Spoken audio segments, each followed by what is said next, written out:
So you guys are streaming, right? You're seeing names that pop into your stream and you get to know them, they get to know you, and eventually, guess what? Little teardrop, they end up leaving, or they just pop into your stream just to say hi, that hey, I'm still here, right? But they never have that same engagement. Why is that?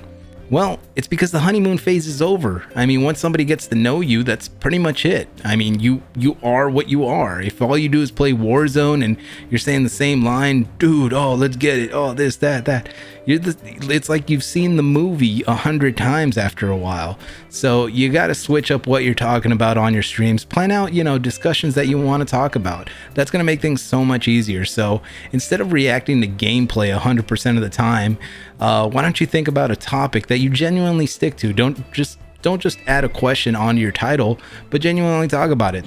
If it's car night, talk about cars. If you're into drama night, talk about drama in movies. If you're into, athletics, talk about the favorite workouts. By all means, talk about something during your stream that isn't just about the game. The only time that you should only make it about the game is when you're like a top tier player. By all means, if you're entertaining people by just being the best in a video game, then keep doing that. You're winning. But besides that, if you're just playing the game because you enjoy it and you want people to watch your stream, then you're going to need to give them just a little more.